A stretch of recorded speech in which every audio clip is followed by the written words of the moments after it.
aos meus amigos internautas também, que Deus abençoe a todos, pastor Jean, toda a caravana missionária na Europa, Marcelo, a Carol, né? O Zayn, todos que estão ali, Renato, meu amigo, todos os irmãos ali, Marcela, em Braga também, em Portugal, o presbítero Eduardo, que está lá na Holanda, né? Nertland, né? Helsberg, na cidade que está lá. Deus abençoe esse povo, né? Vamos mandar mais, né? Vamos mandar mais. Glória a Deus, aleluia. Deus abençoe o meu pastor amigo, pastor Lindomar, Selene, pastores, cooperadores junto conosco nessa obra, a Sara, Mateus está aqui, presbítero. Deus abençoe a toda essa família formosa. A você, meu amado, que veio aqui adorar a Deus nessa noite. Deus abençoe a todos. Aproveitando que vocês estão sobre os pés, aos Hebreus 12.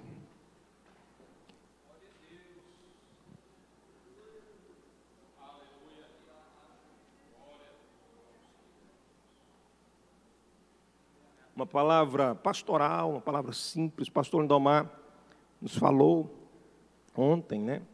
E o Espírito Santo queimou no meu coração essa palavra fortemente no meu coração. Essa palavra é uma palavra do trono de Deus. Amém?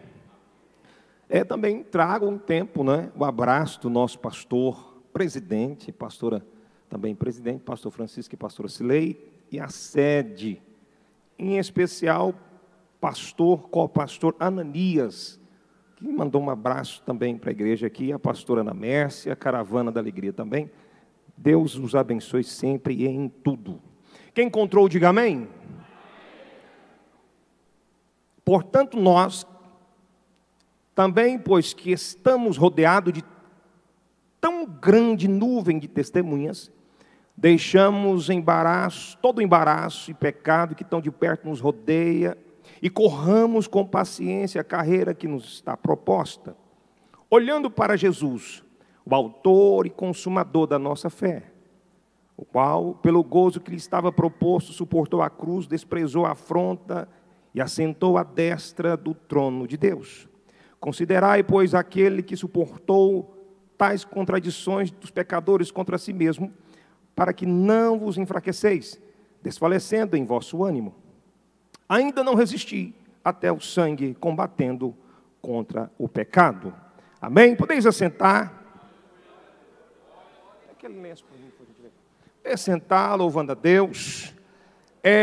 Eu orava nessa madrugada, obrigado, querido, e tivemos uma notícia do falecimento do pai de uma das irmãs da igreja, a irmã Fernanda. Que Deus continue consolando o coração de todos, dos familiares. E já no horário, mais ou menos, que eu fui avisado, o horário de orarmos na madrugada, e Deus me deu uma palavra.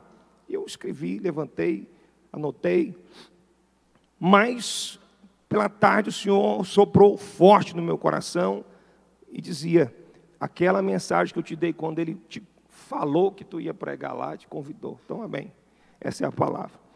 O tema da mensagem que Deus colocou no meu coração. Se eu fosse pregar, né, hoje, como os nossos pregadores versados aqui pregam, eu daria um tema, e esse tema seria combatendo o pecado até o sangue. Amém? Diga comigo: combatendo o pecado até o sangue. Amados, quando a gente lê Hebreus, essa carta, essa epístola, que é mais um tratado, e é interessante que ela tem toda uma construção, um início, meio, fim. E é uma carta que não tem remetente, não tem destinatário. Uns dizem que poderia ser Paulo, Barnabé, Apolo.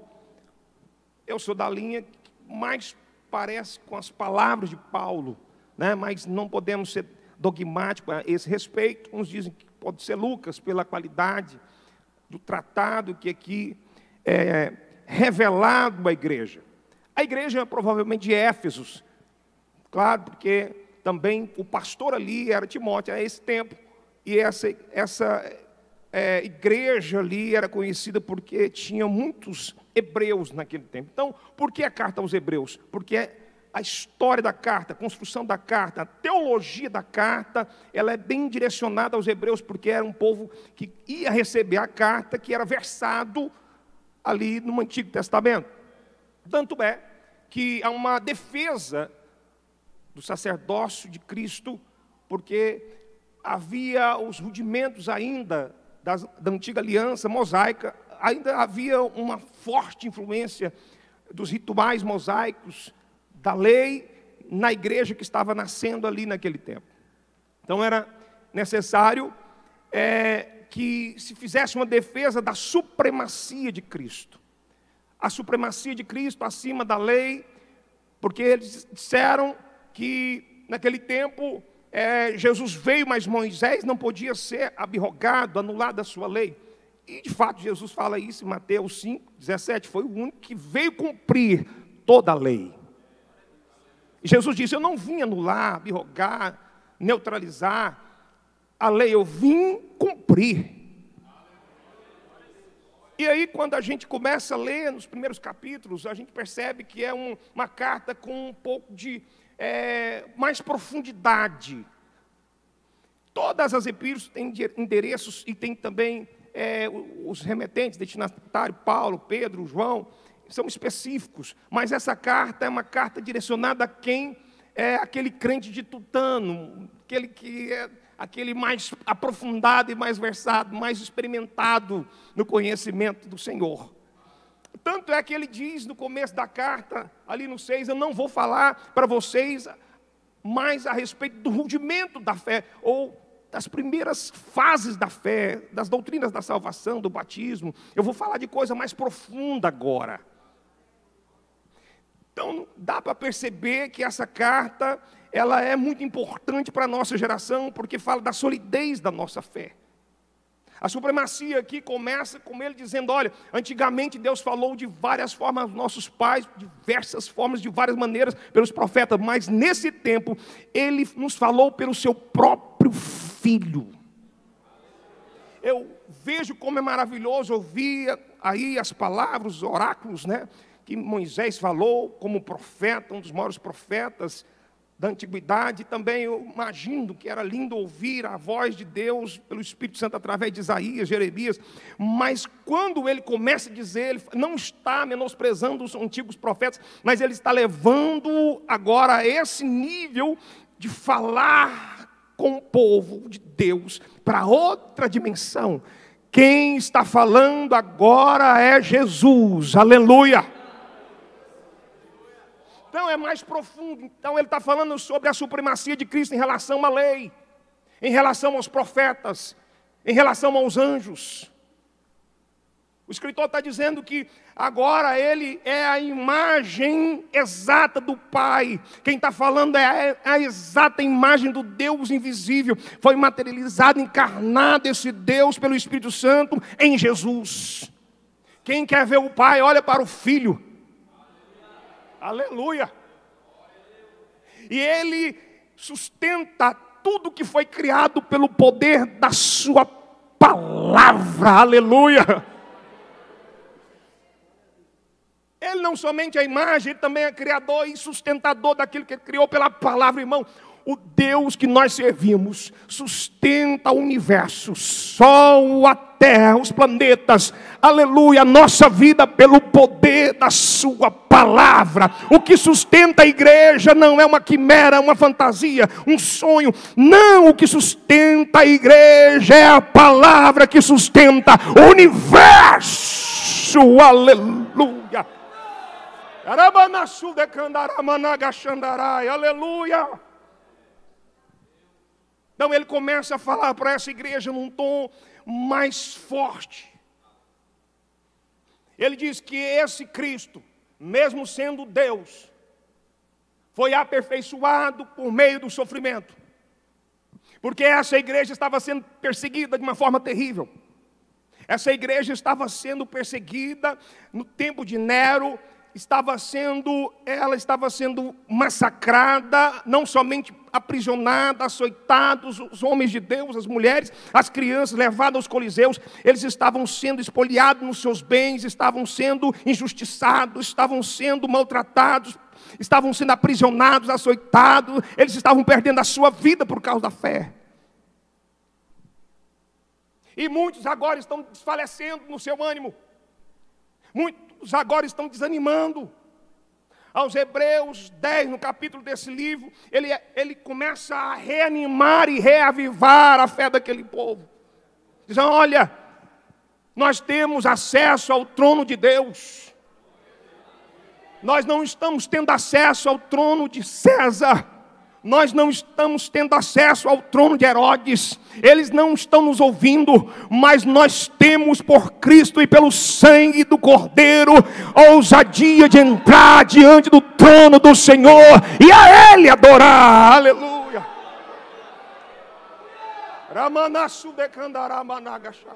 Esse caminho não nos leva a Roma, mas esse caminho nos leva ao trono. Ele é um novo e vivo caminho aberto no seu próprio corpo, aleluia, aleluia. Esse é o sumo sacerdote apresentado aos Hebreus, que nos conduz a uma consciência limpa, lavada, a totalidade da fé, o pleroma da fé. Ele chega a dizer que nós, por Cristo, nós temos alcançado a plenitude da fé,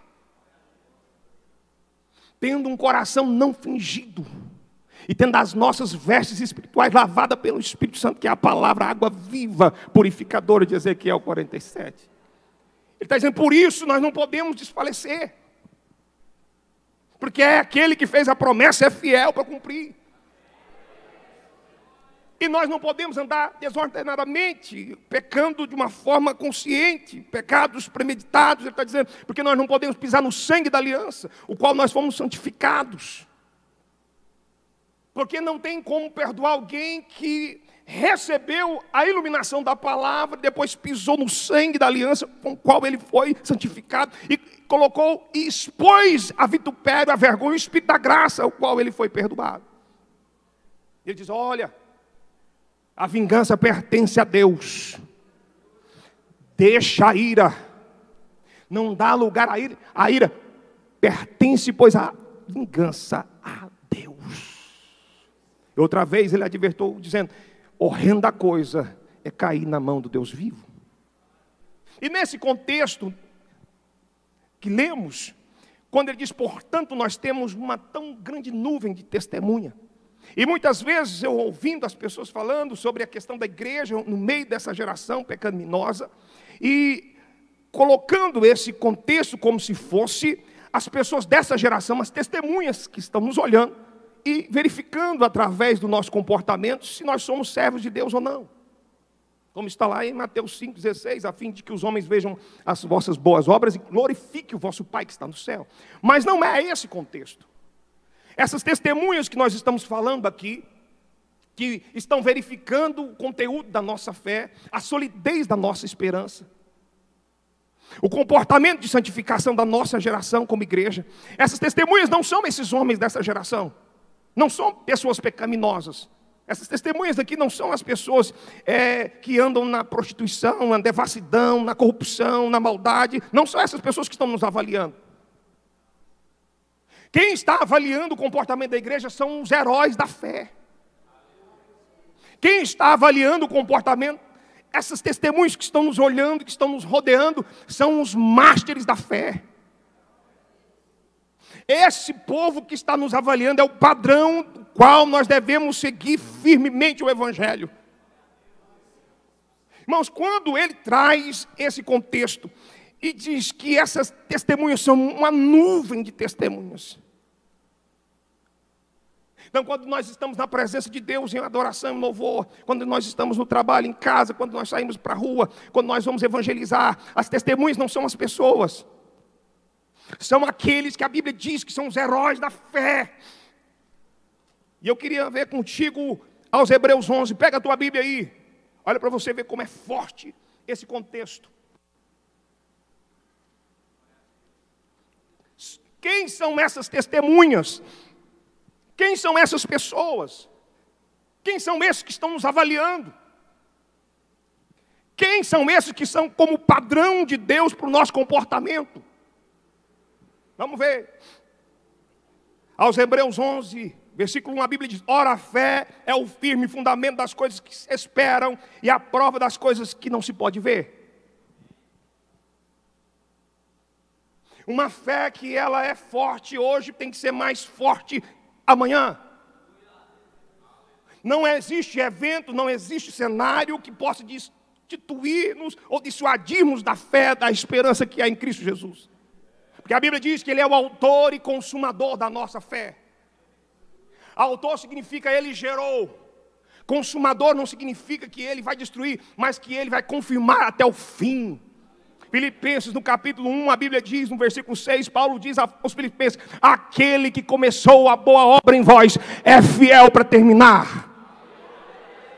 A fé que Ele gerou em teu coração para um grande projeto na terra, Ele vai consolidá-la até o fim. O projeto que Deus tem no teu casamento, com a tua família, com teus filhos, o projeto que Deus tem com o teu ministério, vai ser confirmado, porque Ele é o autor e o confirmador da nossa fé.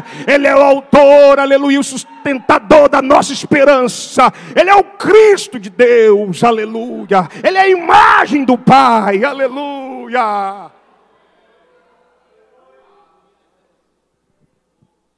Essa fé aqui não admite impossibilidades. É uma fé que acredita no que não pode ser acreditado. Não é uma fé natural. Ora, não é a fé que a gente tem quando a gente entra no avião e aquela máquina de 200 toneladas. Toda vez eu me apego com Jesus. Nunca me acostumei com aquilo. Por que, pastor? Não, porque quando o avião sobe, o que faz a diferença é a força aerodinâmica, não sei o quê. Não, irmão. É propulsão aerodinâmica. Não adianta me explicar esses detalhes, eu me apego com Jesus. Mas a gente acredita que aquele piloto é versado. E eu fico pensando, quantas 1000 horas de voo esse homem tem? Deve ter muita. Ele sabe o que está fazendo. A gente entra no avião, sabe que vai chegar do outro lado. Agora imagine esse Deus que te chamou e garantiu: olha, eu já tenho preparado para vós um novo céu e uma nova terra. Vou falar uma coisa para você no texto que a gente leu. Na antiga aliança eles esperavam o Deus criador dos céus e da terra. Na nova aliança nós já estamos falando do Deus que já criou um novo céus e uma nova terra. João disse: eu vi um novo céu e a nova terra, aleluia. Já existe. Ele criou um novo céu e a nova terra. Ele é mais do que o criador do céu e da terra. Ele já criou um novo céu para nós e já existe uma nova terra, aleluia. Esse é o Deus da igreja, aleluia.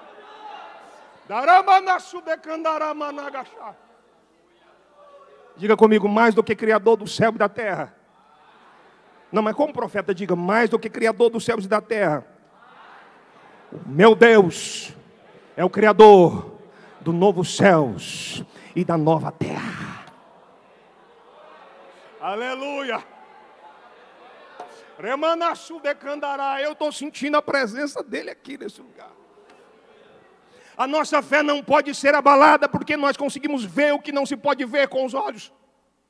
Paulo diz: eu não me guio por vista, 2 Coríntios capítulo 5, versículo 7. Eu não posso ser guiado pelo aquilo que eu vejo. Eu me movo naquilo que é prometido pelo Senhor. Eu me movo naquilo que eu creio que Ele disse. Aleluia. É por isso que o barco de Paulo estava naufragando. Ele diz: o barco vai se perder, mas nós vamos chegar. Essa é a fé que nós temos que mover-se sobre ela. O Euroquilhão, 14 dias, Lucas escreve, diz: eu perdi a esperança da própria vida. Mas Paulo, cheio da fé do sobrenatural, não é essa fé de entrar no avião, essa fé que nós temos que o nosso Deus está no controle da vida que nós estamos tendo aqui agora, está no controle de tudo. O avião da nossa história tem um piloto, aleluia.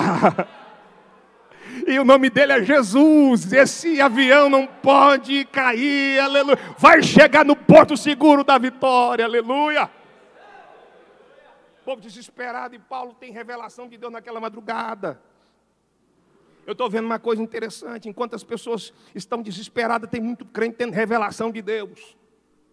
Tem muita gente que não sabe o que vai acontecer amanhã, a igreja angustiada, muitos líderes e pastores angustiados, mas tem gente ainda nesta noite tendo revelação do Senhor, aleluia.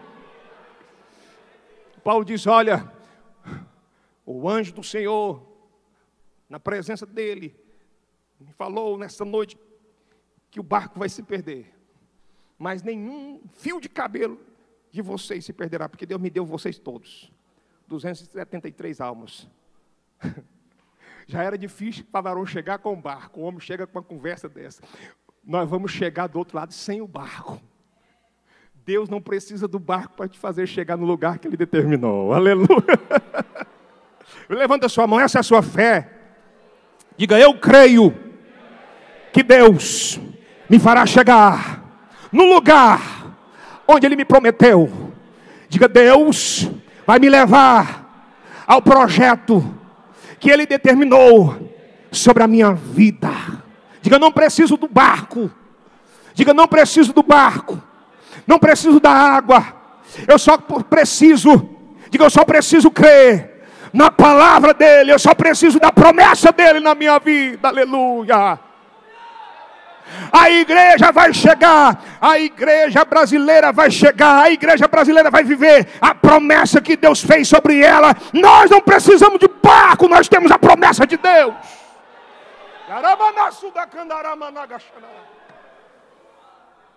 Foi tudo pela fé. Essa nuvem de testemunha que a Bíblia está dizendo é um povo que foi gerado nessa fé sobrenatural, que vê o invisível, crê no inacreditável, conquista o invencível. Essa fé que toma posse daquilo que é impossível. A Bíblia nos fala, em breve relato, olha para você ver como que essa nuvem é especial. Essas testemunhas, que a Bíblia chama aqui no contexto de marturéus. Quer dizer, aqueles que foram capazes de morrer pelaquilo que eles acreditavam. É a mesma palavra que Jesus diz, vocês vão ficar em Jerusalém, vocês vão receber poder do alto. A promessa virá, o Espírito Santo descerá sobre vós. E vocês serão minhas testemunhas. Em Jerusalém, Judeia, Samaria, até os confins da terra. Vocês serão meus marturéus. Vocês serão capazes de dar a vida pelaquilo que vocês creem. Aleluia. Olha que coisa forte. Pela fé, versículo 4, Abel ofereceu a Deus maior sacrifício do que Caim, pelo qual alcançou testemunho de que era justo, dando Deus testemunho do seu dom, ou dos dons que ele tinha. E por essa fé, depois de morto, ainda fala. A testemunha que nós temos aqui nesta noite, diante dos nossos olhos, Abel, foi capaz de adorar a Deus debaixo da ameaça de morte. A perseguição, o ódio de Caim contra ele era mortal. E ele tinha ali um desafio. Eu adoro e morro. Eu não adoro e vivo. Talvez muitos de nós não percebamos, mas nós estamos vivendo uma perseguição muito forte nessa geração. O sistema está perseguindo a igreja de uma forma declarada. Antigamente era mais velada, mais sutil, mas agora é uma afronta declarada. Há uma inversão total de valores. Aquilo que é certo agora é errado. Eu vi essa tarde alguém execrando a primeira dama ainda do país, porque ela estava de joelho diante da bandeira orando. Aquilo era uma atitude abissal, esdrúxula, para aquele comentarista de televisão. Mas por outro lado, a outra que vai vir, estava num terreiro de macumba, pulando, com seus guias, seus caboclos e orixás. E para eles era uma expressão de uma cultura afrodescendente, africana, uma religião afro. E para eles é absolutamente normal. Nós já estamos sendo perseguidos. Se você postar algum comentário bíblico em alguma plataforma, YouTube, Instagram, Twitter e outras, com o nome de Jesus, falando sobre pecado e inferno, você vai ser cancelado. Seu alcance vai ser diminuído drasticamente. Falar de Jesus não traz mais sucesso. Falar de Jesus, da fé, não traz. Muitos artistas gospel, pseudos evangélicos, estão se autodeclarando agora não evangélicos. Por quê? Porque eles estão percebendo que essa coisa do entretenimento gospel já não está funcionando mais. E esse trabalho não é um trabalho que é o diabo que está fazendo. Essa separação é uma separação que o Espírito Santo está fazendo. Chegou o tempo dele separar quem é dele e quem não é. Quem é luz, quem é treva, aleluia. Quem é do céu, quem é do inferno. Quem é de cima, quem é de baixo. Quem é santo, quem é profundo. Ele está separando a igreja, está purificando o seu povo, aleluia. E essa perseguição não vai calar o som da nossa voz, vai fazer diferença, aleluia. Nós vamos adorá-lo, aleluia, exaltá-lo. Se tiver decreto de morte, pastor Wagner, nós vamos adorar, aleluia. Se falar que vai fechar a igreja, nós vamos adorar, aleluia. Se impedir a gente de pregar na rede social, nós vamos adorar nas praças, nas vielas, nos guetos, nos becos, nas ruas. Mas a igreja não vai parar a sua marcha. Não, mesmo diante da morte nós não vamos nos calar, aleluia. A testemunha que nos representa nesta noite é Abel. Eu morro, mas vou adorar a Deus. Qual é a ameaça que vai parar a marcha da igreja? Olha que coisa forte. Adorar na luta, glorificar, exaltar o nome dele na prova, no cárcere. Quando eu estava lendo esse texto, a minha alma chorava, sangrava, por muito pouco, muito menos do que a morte. Às vezes por emprego, às vezes por causa de um namoro, de um relacionamento que é repróbito diante de Deus, da igreja, dos pastores. Às vezes por causa de uma questão de egoísmo, falta de perdão, a gente deixa de adorar. Mas Abel sabia da sentença da morte, eu pressentiu. Porque se Deus avisou Caim para não matar, Deus avisou Abel que ele ia morrer. Porque Deus não permite coisa alguma acontecer a Amós 3:7, sem antes ele revelar os seus santos, os profetas. Aleluia. Aleluia. Mesmo diante da morte, a gente não vai calar. Mesmo que sejamos levantados como adoradores no cárcere, como Paulo e Silas, Atos 16:31, nós não vamos nos calar, aleluia. Você pode levantar suas mãos. E a igreja não vai parar, a igreja não vai se calar. A igreja vai adorar, aleluia. A igreja ainda te adora, Senhor Jesus. A igreja ainda te adora.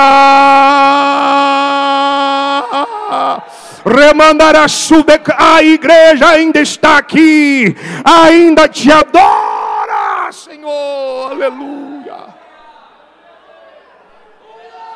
Aleluia. Testemunho de Enoque, a Bíblia diz, foi transladado para não ver a morte, e não foi achado porque o Senhor transladara visto como que antes da sua transladação alcançou testemunho que agradara a Deus. Ora, sem fé é impossível agradar a Deus. Uma fé que agrada ao Senhor, uma fé que não agrada o nosso ego, o nosso eu. A gente está falando de uma fé, não é a fé que admite a existência de Deus, mas uma fé que o vê como Ele é, como Deus. Sem fé é impossível agradar a Deus. Eu não estou falando de uma fé da subsistência, da existência. Eu estou falando de uma fé do destino, de acreditar no seu destino. Independente das ameaças da morte, do inferno, acreditar na palavra desse Deus. Paulo diz, eu combati o bom combate, acabei a carreira e guardei a fé. Desde agora me aguarda a coroa da justiça que me está preparada, não somente para mim, mas para todos que amam a vinda do Senhor. Eusébio diz que os que estavam perto deram relatos, os primeiros pais da igreja primitiva, de que quando Paulo estava marchando na direção da guilhotina, olhando para o carrasco, ele sussurrava essas palavras: combati o bom combate, acabei a carreira e guardei a fé. Enoque é o símbolo da igreja que vai ser arrebatada. A igreja que ele vem buscar é a igreja que causa prazer nele. A igreja que ele vem buscar, que ele está preparando, uma igreja que quando ele olha para a fé que essa igreja tem, é uma fé viva. E ele se agrada dessa fé, aleluia. Ele dá testemunho da fé de Enoque, dizendo que ele andou com Deus como alguém que lhe agradara. Antes da transladação, Deus declarou, Deus deu testemunho desse povo. Essas nuvens aqui que estão agora sendo os que nos representam como um padrão do reino dos céus, eram avaliados pelos olhos de Deus. Deus disse: Enoque me agradou. A fé de Enoque tem me agradado. Eu louvo a Deus por essa palavra nessa noite. E oxalá que nesta noite, aleluia, o Senhor possa olhar para essa igreja, ver a nossa fé, aleluia, e o coração de Deus se alegrar com você, aleluia, com a esperança que está no teu coração, aleluia, com a fé que está na tua alma, aleluia, com os louvores que saem dos seus lábios, aleluia. Nós sabemos que temos um Deus fiel. Sem fé é impossível agradar a Deus, porque é necessário que todos aqueles que se aproximam dele creiam que ele existe, que ele é galardoador daqueles que o buscam, aleluia. Nós não seremos deixados na margem da história. Deus está com a coroa da justiça preparada. Há de vir o galardão de Deus, aleluia, para aqueles que combateram o bom combate, acabaram a carreira, aguardando a sua fé, aleluia.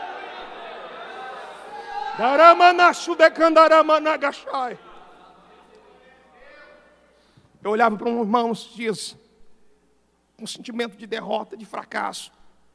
Eu disse para ele: olha, meu Jesus está à destra do Pai. Ele ainda está sentado no trono de glória e reina, aleluia. A Bíblia diz, Colossenses capítulo 17, que Ele governa sobre principados, potestades, reinos, dominações e reis, aleluia. Ele é Senhor dos céus, Ele é Senhor da terra. O nosso rei ainda está no trono de glória e reina. O controle está nas suas mãos. Nós temos que ter uma fé que entenda isso. Ele é galardoador daqueles que o buscam. O texto não está dizendo que ele vai galardoar aquele que busca o galardão.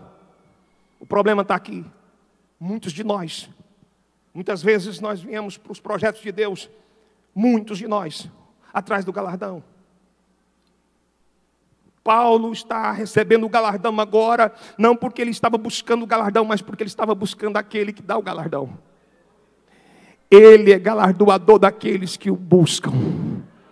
Se você veio buscar aqui única e exclusivamente o milagre, a vitória, a bênção, eu não quero decepcionar você, mas você está um pouquinho longe da bênção, do milagre. Mas se nessa noite você veio buscar apenas a Ele, adorá-lo, exaltá-lo, a bênção está chegando, o milagre está chegando, a vitória está chegando. Nós não viemos buscar milagres, bênçãos nessa noite, galardão. Nós viemos atrás da presença dEle, da glória dEle, aleluia. Ele é galardoador daqueles que o buscam.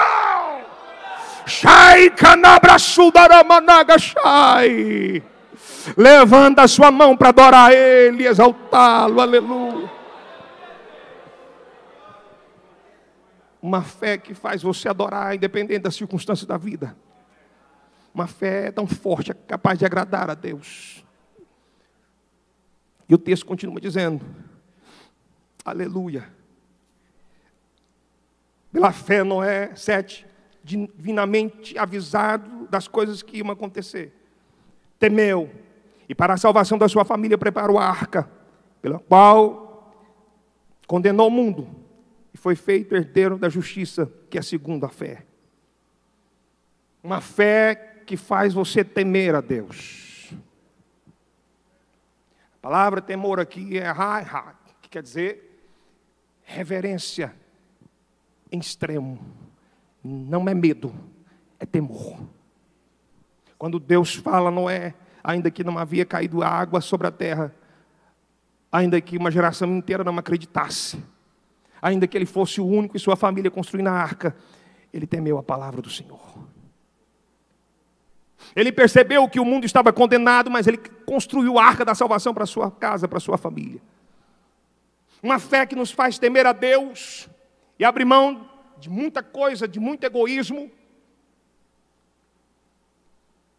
Há uma geração inquieta, angustiada, procurando o bem-estar da família, procurando o bem-estar para os filhos, pais que às vezes não dão carinho para o filho porque não tem tempo.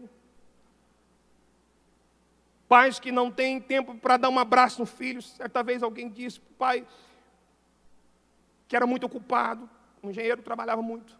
Disse, pai, qual é o valor do seu dia de trabalho? O pai dele disse, tal valor.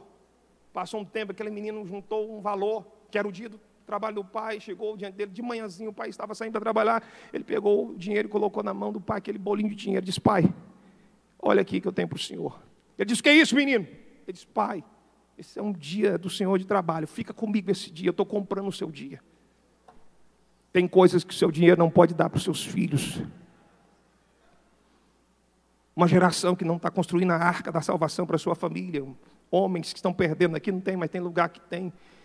Tem pastores lutando para que o casamento seja conservado no meio de um dilúvio de separação, de uma tragédia que está destruindo as famílias do mundo. A nossa casa, a nossa família não vai perecer no dilúvio dessa geração, porque nós temos uma fé que teme ao Senhor. E nós temos construído a arca da salvação para a nossa casa, para a nossa família, e nossos filhos, nossa família está dentro dela. Pastor, mas eu ainda não tenho família, mas o projeto de Deus, aleluia, já existe para você, filha, filho, e a tua casa já está preservada pela promessa de Deus. O dilúvio dessa geração não vai destruir aquele projeto que Deus tem com a tua casa, com a tua família. Você que teme ao Senhor, aleluia, tem uma promessa. O mundo está condenado, mas a tua casa não está, aleluia. O mundo está condenado, mas a tua família tem promessa de salvação. Construa a arca da salvação em Cristo Jesus. Todo dia que a gente vai orar, alguém diz: para que isso? É madeira. Todo dia que a gente levanta, vamos para o culto. Para que isso? É betume. Estamos construindo a arca da salvação para a nossa casa. Todo dia que é jejum, o que é isso? É lenha, é madeira. Aleluia. Eu sinto que há uma nuvem de testemunho e de glória neste lugar. Aleluia. Diga comigo: fé para adorar o Senhor, mesmo diante da morte. Diga: fé para agradar o Senhor, acima de tudo. Diga: fé para preservar a minha casa, a minha família, na arca da salvação, no meio do dilúvio.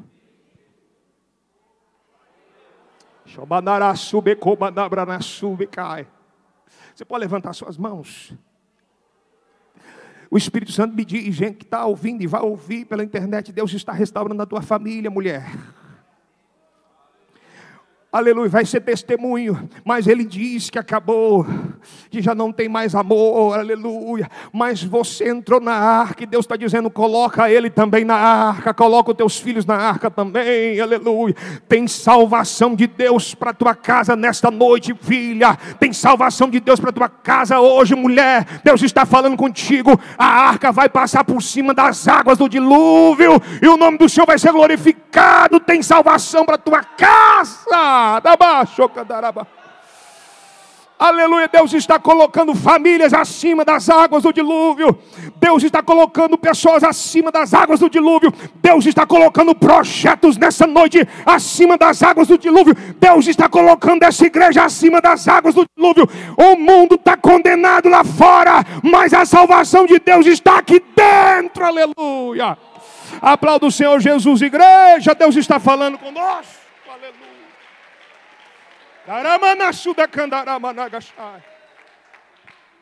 Pela fé, estamos encerrando, pela fé,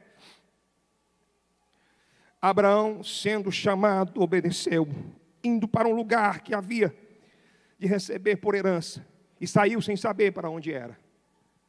A fé de Abraão, pela fé habitou numa terra da promessa, como se fosse uma terra alheia, morando em cabanas ou em tendas com Isaac e Jacó, herdeiros da mesma promessa, porque esperavam uma cidade que tem fundamentos, do qual o artifício e o construtor é o Criador, aleluia, dos céus e da terra, é Deus. A fé de Abraão, Deus tirou ele da terra, da sua parentela, da segurança, da zona de conforto da sua vida, e disse: vai para um lugar que eu ainda vou te mostrar. E ele saiu por uma fé obediente. Uma das coisas mais difíceis para a nossa geração é obediência. Certa vez alguém disse que o abecedário do crente, o alfabeto do crente, o abecedário dos antigos, o alfabeto dos novos, não é ABC, é obedecer. É tão difícil obedecer a Deus e aos líderes que Ele constituiu nessa geração.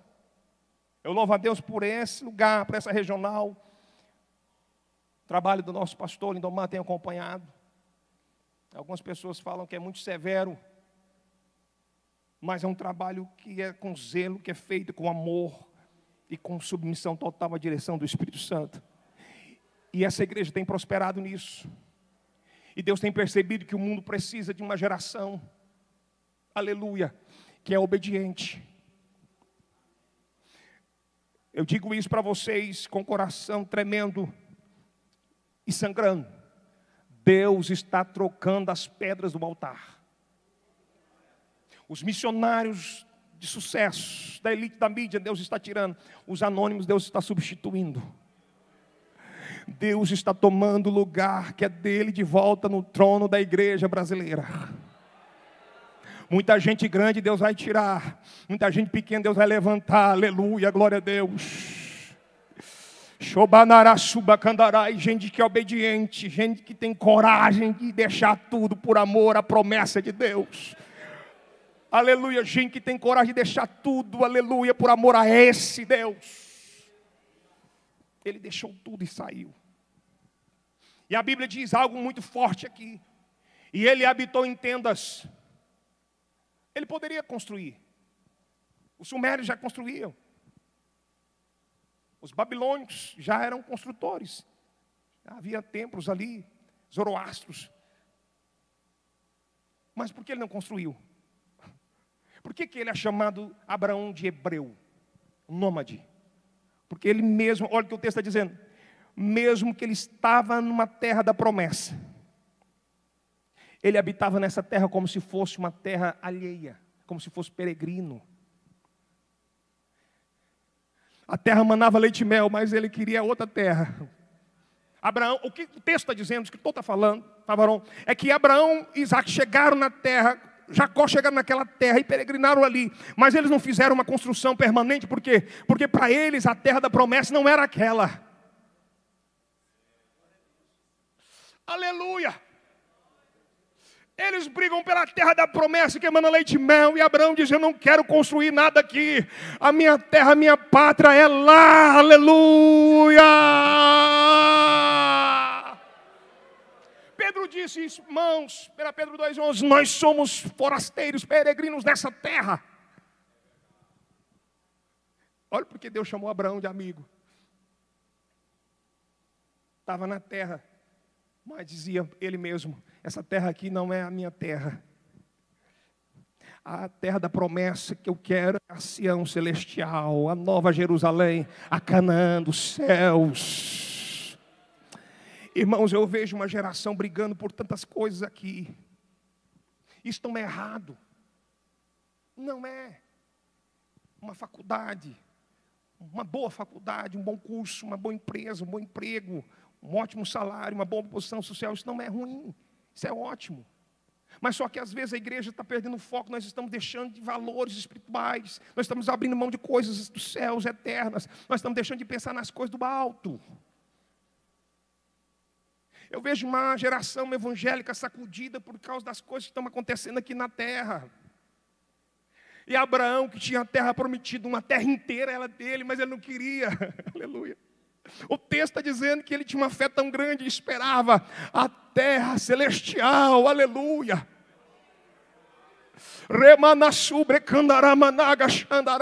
Tem alguém aqui nessa terra que está aqui nessa igreja, mas não é dessa terra, não é deste mundo, aleluia. O coração dele, aleluia, está aqui entre nós, mas está na dimensão sobrenatural. Ele tem os pés na terra, mas o coração dele está nos céus. 1 Tessalonicenses capítulo de número 1, versículo 21, eu estou encerrando.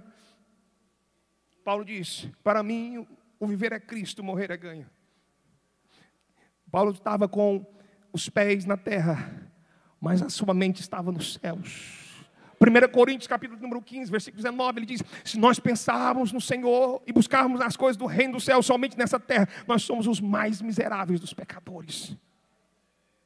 Você não foi chamado por Cristo para essa terra. Você não foi conquistado pelo sangue de Jesus para esse mundo. Shai Candabra Nassudarai, é uma nação melhor, é uma pátria maior, é uma promessa melhor, aleluia.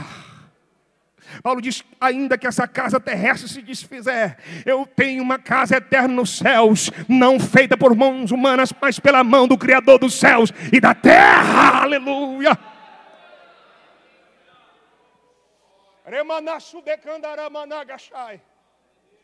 Nós não somos desse mundo, nós somos passageiros aqui, você entende isso? Há uma luta para construir coisas. E Abraão estava nas tendas dizendo, olha, se mudar aqui eu vou para lá. Se uma porta fechar aqui eu vou para lá. Se entulhar um poço aqui eu vou para outro lugar. A bênção vem comigo, mas a minha terra não é essa aqui, aleluia. Gera os melhores frutos, gera as melhores ovelhas, essa terra gera o melhor gado, mas não é daqui, eu não sou daqui, não é isso que eu quero, aleluia. Eu tenho uma bênção nessa terra, eu tenho uma unção da prosperidade, mas não é daqui, aleluia. O meu coração não está aqui, a mente, aleluia, a minha mente não pertence a essa terra, está lá com Ele, na glória, nos céus, aleluia. Eu vou morar no céu, eu vou morar com Deus, daqui a pouco a última trombeta vai tocar, aleluia.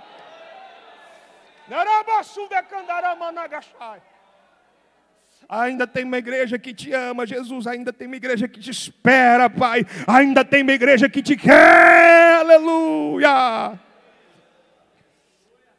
Eu me encerro dizendo, pela fé Abraão ofereceu Isaque.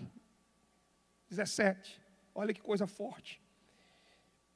Pela fé Abraão ofereceu a Isaque quando foi provado.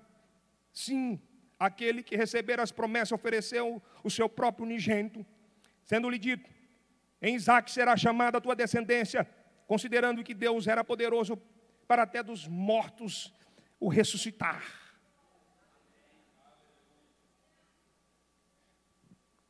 Eu fico imaginando e olhando para esse texto, esse contexto, e me pergunto, por que Deus, contrariando Levítico 5, contrariando as suas próprias vontades e a imutabilidade do seu ser, Deus não queria e proibiu oferecerem filhos como sacrifício a Moloque, aos deuses antigos?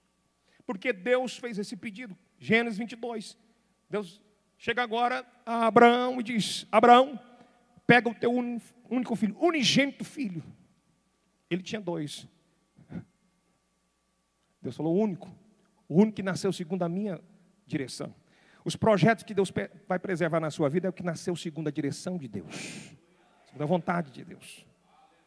Projeto arranjado, projeto ajeitado por Sara não prospera. O único projeto que Deus tem conosco é o segundo aquela que a palavra dele foi determinada sobre ele. Foi gerado segundo o propósito de Deus. Nasceu segundo o propósito de Deus. Nasceu segundo o propósito de Deus é o unigênito projeto de Deus na sua vida. Eu falo, pega essa promessa única e vai no Moriá e oferece em holocausto o teu filho. Por que Deus fez isso? E o pior, por que Abraão obedeceu? Diga comigo. O pedido era estranho, mas a voz era de Deus.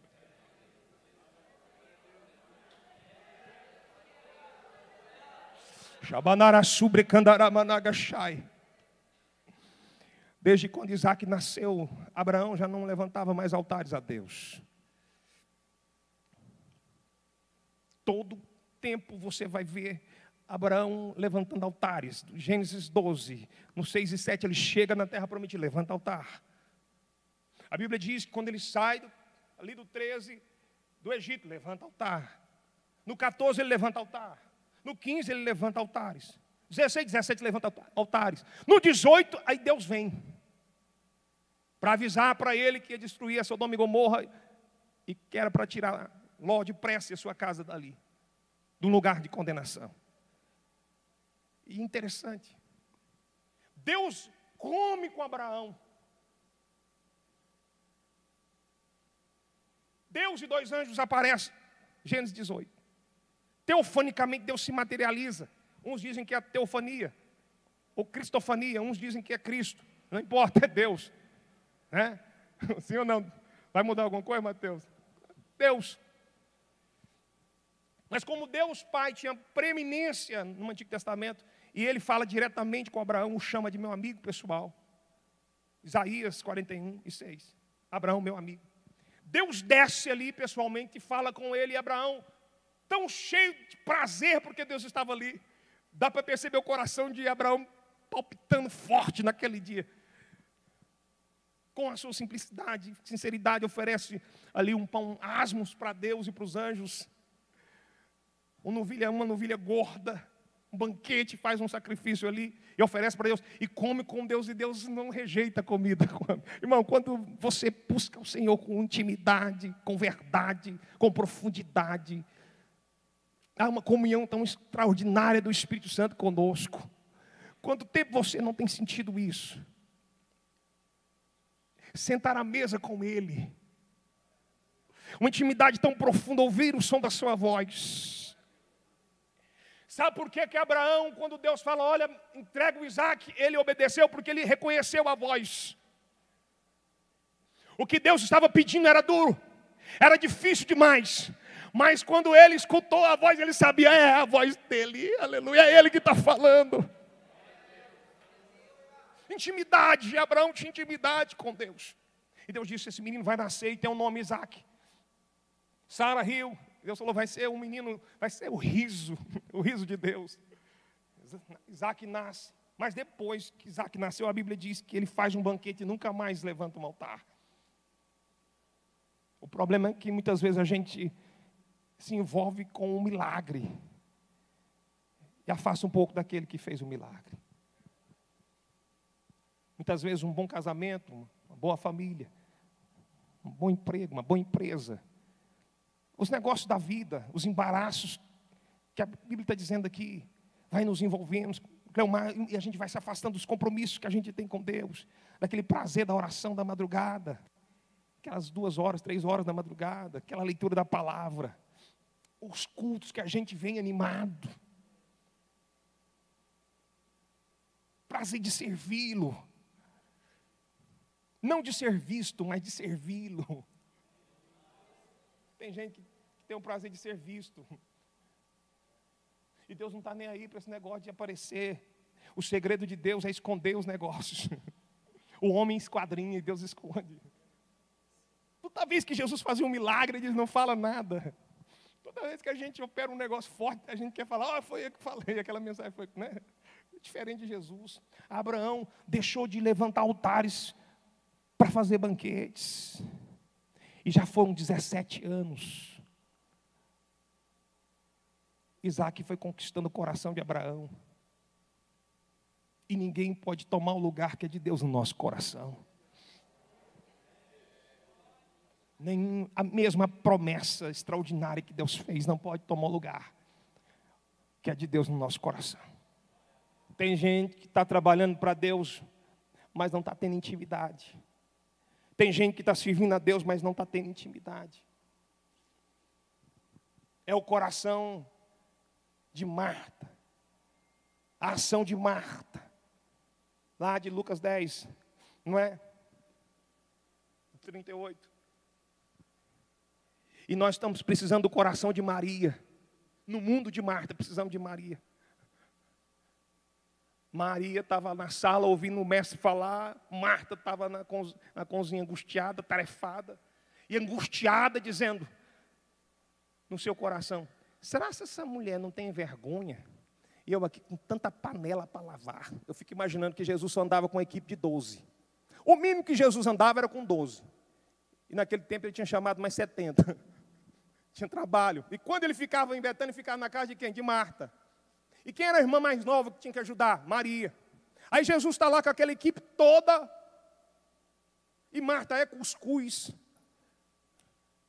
Que carne seca para lá. Quiser uns irmãos que comem cuscuz com você, é bom. Eu aprendi lá no Nordeste, é bom, gosto. Tem. E ela corria com tapioca para lá, pão para pão de queijo. Arriscou fazer um piqui para almoço. E quando ela aquela luta, irmão, ela lava a panela, irmão. Eu nunca vi um negócio mais difícil do mundo, é serviço de mulher. E a gente, porque a gente tem uma geração ocidental, que teve uma raiz também do Oriente Médio, a gente fala que é serviço de mulher, mas esse serviço não é de mulher, não. Pergunto para você, quando Deus fez Adão, ele fez alguma lavadora automática? O serviço não é da gente, veio primeiro. Foi Adão que tinha que fazer o serviço primeiro, não é? O serviço doméstico não era de Adão primeiro? A mulher só veio para disjuntar, para compartilhar, para distribuir, dividir o trabalho. Amém? Os irmãos não vão me atacar depois do culto, não, é verdade. Estava Marta agitada, angustiada, e Maria, ela passa, sabe aquela passada que você dá assim, da sala para... da cozinha para a sala, você olha assim, e Maria, ela correndo com panela para tu quanto ela, Maria aos pés de Jesus, olhando assim para Jesus, admirada. Quando você vem adorar a Deus, sabe o que o povo fala? Muitas vezes esse povo não tem nada que fazer, não. Encontrei um rapaz um dia para trás, saí da empresa, estou encerrando, irmãos, uma palavra pastoral para nós, estou encerrando. Aí ele diz, rapaz, o senhor saiu da empresa, saí com o tempo, tal, trabalhou comigo lá, você está fazendo o quê? Não, eu sou pastor agora. É só pastor? Você não trabalha mais não? Só pastor, não trabalha não. Eu estou ajudando um pastor a administrar a igreja, é só isso, você não faz mais nada. Tem muita gente que pensa que parar para ouvir Jesus é desperdiçar o tempo. É a geração de Marta, da cozinha. Nesse final de ano, faça mais do que você fez no começo do ano. Nós temos a mania de tirar o pé, tá certo, muitas festas, muito trabalho o ano inteiro, mas nós não podemos tirar o pé, não podemos puxar o freio de mão da obra de Deus. Eclesiastes 7:8 diz que melhor é o fim das coisas do que o princípio delas. Se nós começamos bem o ano, nós temos que terminar melhor ainda servindo a Deus, adorando a Deus. Tudo bem que tem a festa, tudo bem que tem os banquetes, mas nós não podemos esquecer o altar. Aleluia. Amém? Quem está entendendo a palavra? Aí Marta não aguentou, foi até Jesus. Mestre, manda essa menina me ajudar. Olha só, afronta.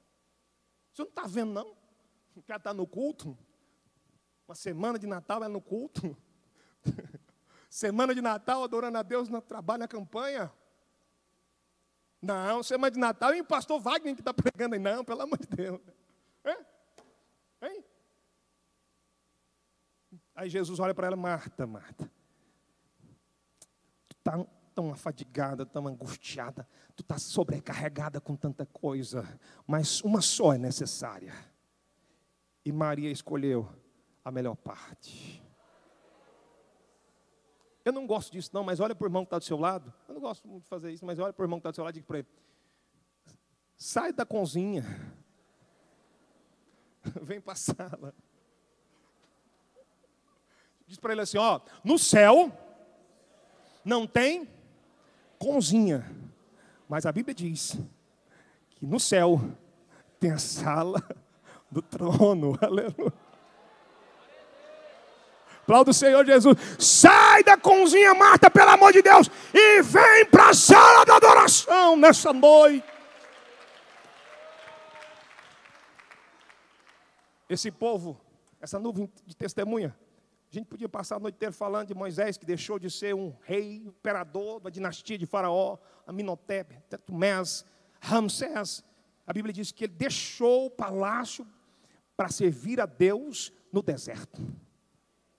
Preferiu o deserto com Deus do que por um tempo ser coberto de glória do palácio de Faraó. Aleluia, glória a Deus. Que fé é essa de Moisés, que abre mão dos palácios?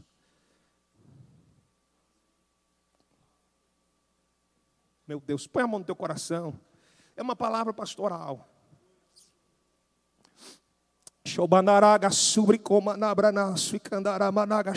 Aleluia.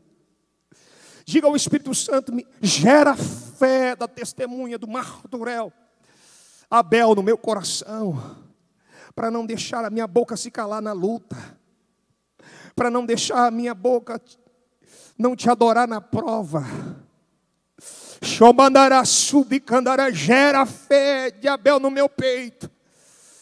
Mesmo diante da morte não me calo, mesmo diante da morte sou fiel ao Senhor. Eu te adoro, eu te sirvo, eu te amo.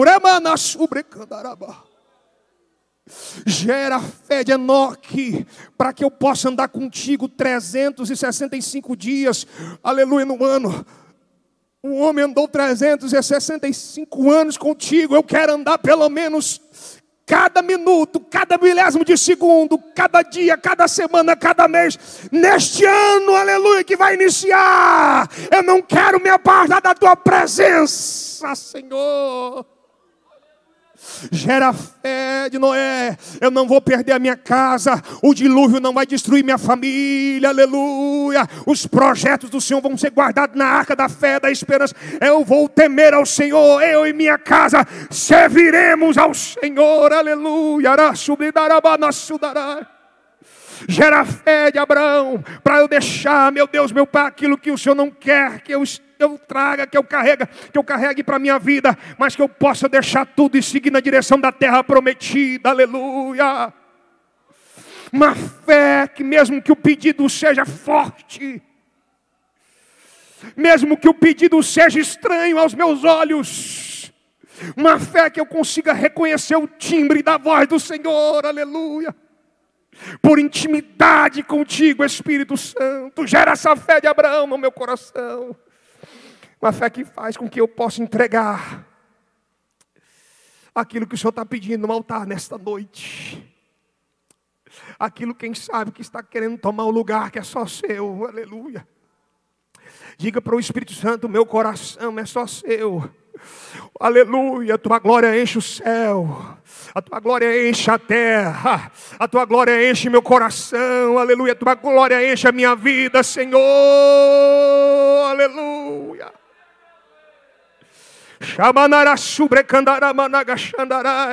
Gera essa fé, aleluia, na nossa igreja nesta noite, Espírito Santo, na nossa alma nessa noite, Senhor, gera essa fé, aleluia. A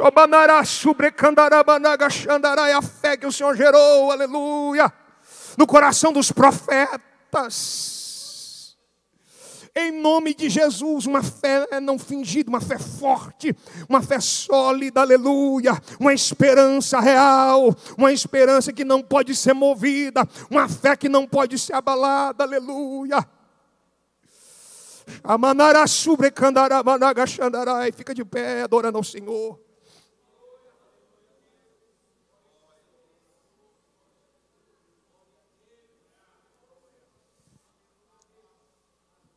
Aleluia.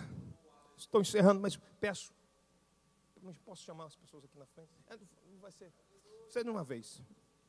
Deus está me revelando muitas pessoas aqui nesta noite. Mas eu vou chamar todos de uma vez. Só você que olha para essas testemunhas e está dizendo nessa noite: eu não posso me comparar, eu estou longe. Você que está, como eu estou falando aqui ao Espírito Santo, eu estou muito longe desse povo.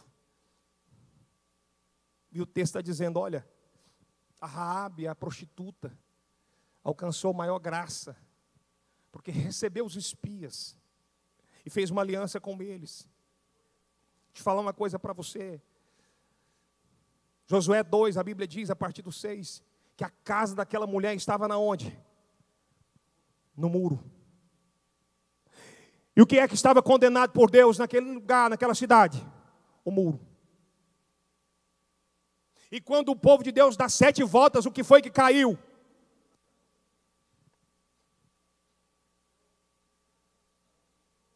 Porque aquela prostituta fez uma aliança com o povo de Deus. É o símbolo da aliança com Deus e com a igreja.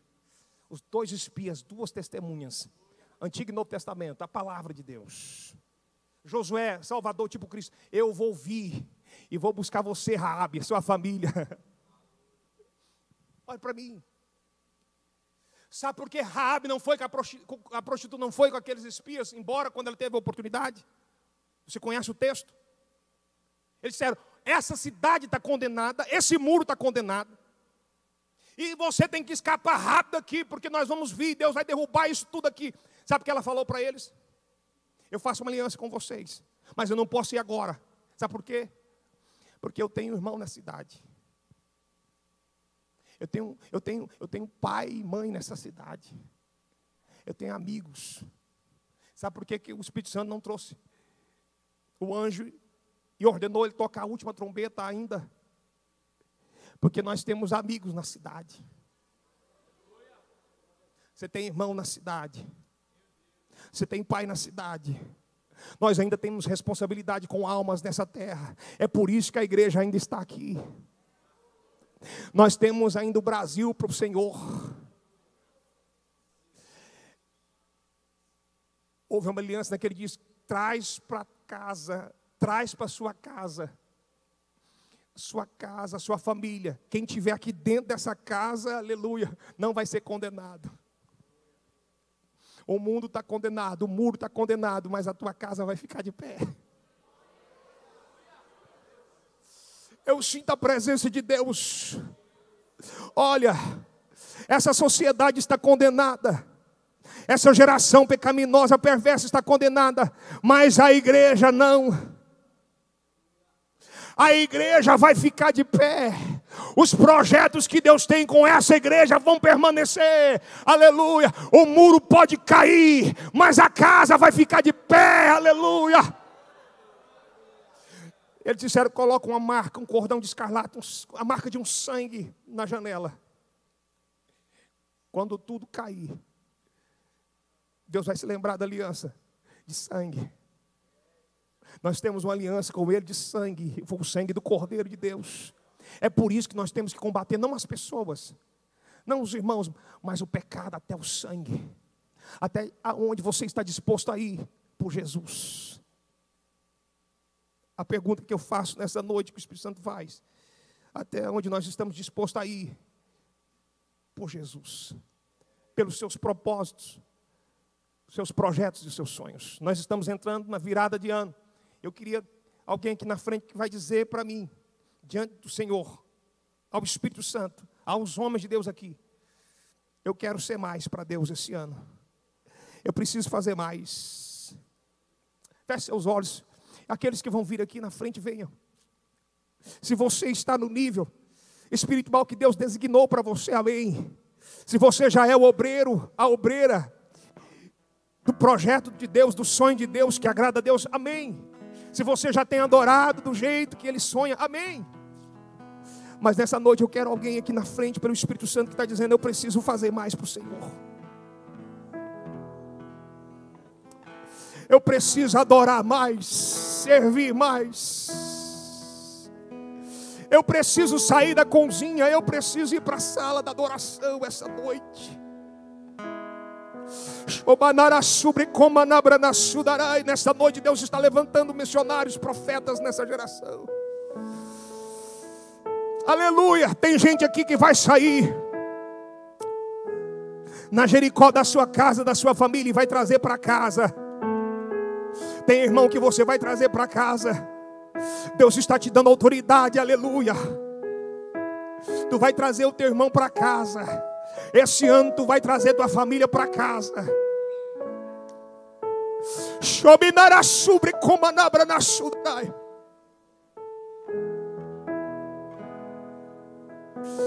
Se eles alcançaram uma promessa, o escrito aos Hebreus diz, nós alcançamos uma ainda maior.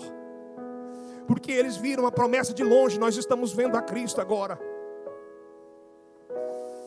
Aleluia. Eu queria chamar os pastores para estender as mãos.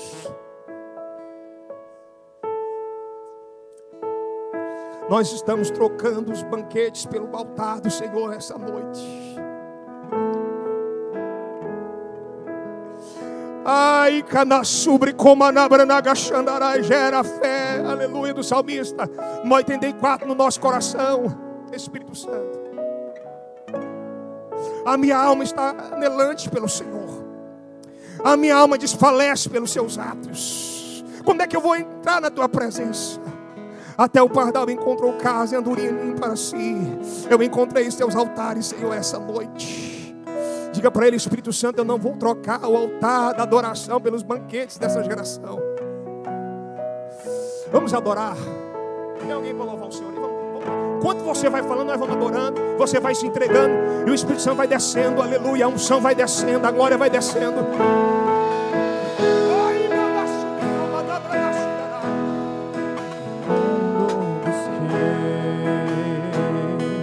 É a tua igreja que está falando contigo, Jesus.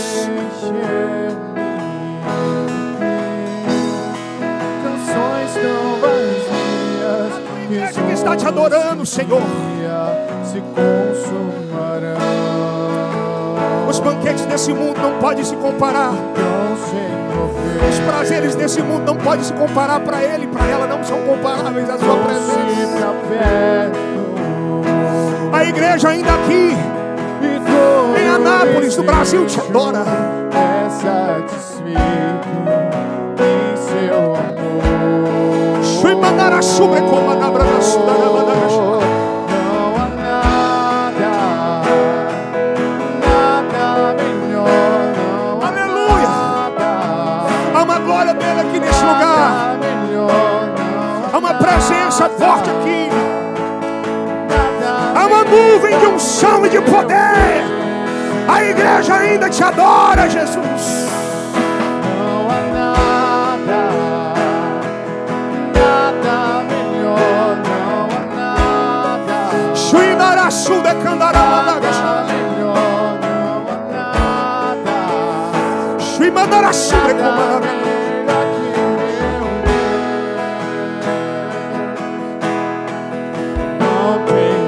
Shuimandarasu de Candaramanagas. Eu estou recebendo a oferta. Tu diz o Isaac, eu sou o Isaac. A oferta sou eu.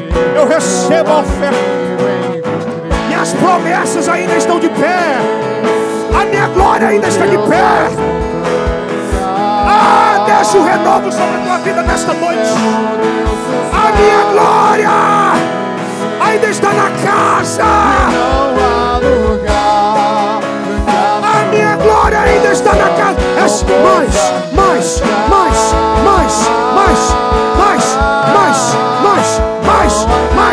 Mais. Deus levanta missionária na terra. Nada melhor, não há nada. Nada melhor que meu Deus.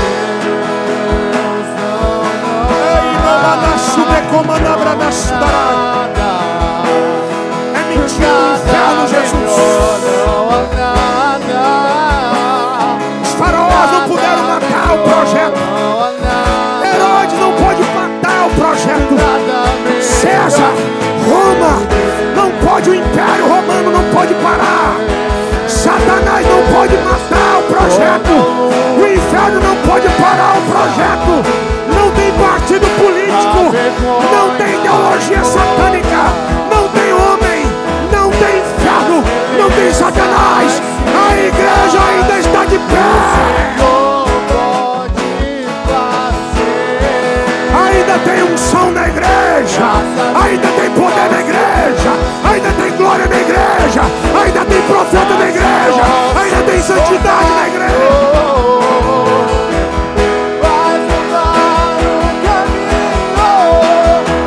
Ainda tem servos de Deus na igreja, ainda tem adoradores na igreja. A igreja ainda tem profeta.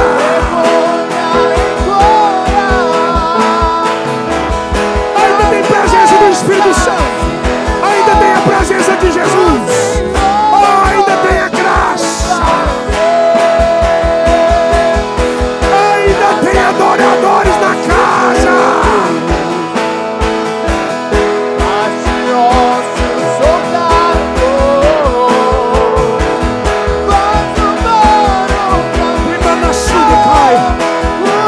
Eu vejo filhos, filhas, netos, eles voltando para casa. Mãe, teu filho vai dizer: é o teu Deus, mãe. A partir de agora é meu Deus. E a tua igreja a partir de agora é minha igreja. Mãe, o teu povo a partir de agora é meu povo, mãe. Chuva canara suda cair. Há um projeto de salvação na terra e a sua casa faz parte dela.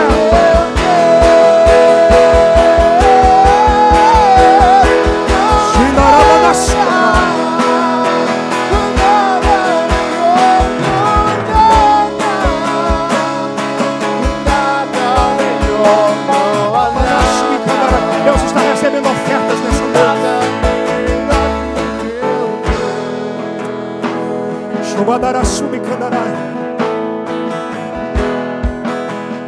Tu foi separada, escolhida, santificada no ventre. Tem um varão de fogo do teu lado. Ele está dizendo: eu vim colher a oferta e tu é a resposta. Tuas lágrimas é a resposta. Aí cadastro, e como prova que eu recebi a oferta, estou fazendo algo no teu ventre. Estou fazendo algo no teu ventre. Um milagre. O manto da minha glória. E tu serás mãe de filhos espirituais. Recebe, porque Deus está fazendo isso. Anjo do Senhor que separou, que escolheu para usar na terra, toca nela agora já. A glória de Deus está na tua vida. Deus te separou para um grande projeto na terra. Mais unção, mais glória, mais graça.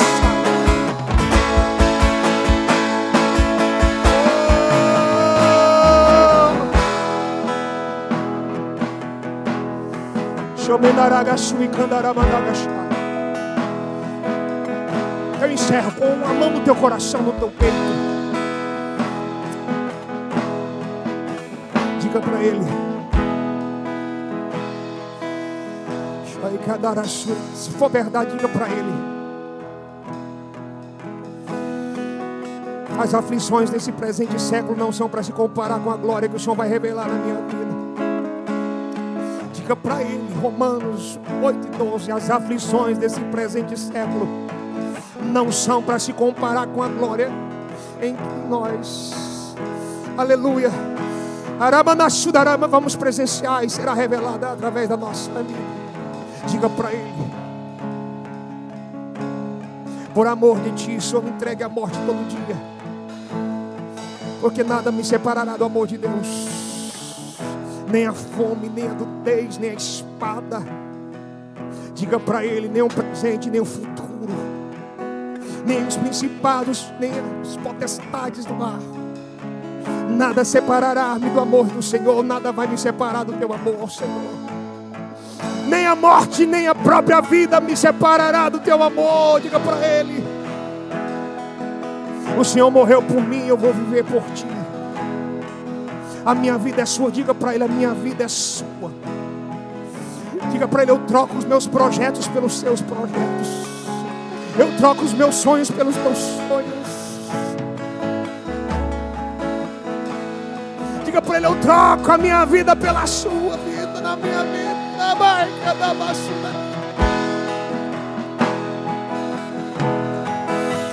Deus está recebendo ofertas aqui nesta noite. O pedido é estranho, mas a voz é dele. Eu quero a tua vida missionária. Eu quero a tua vida missionário. As nações te esperam.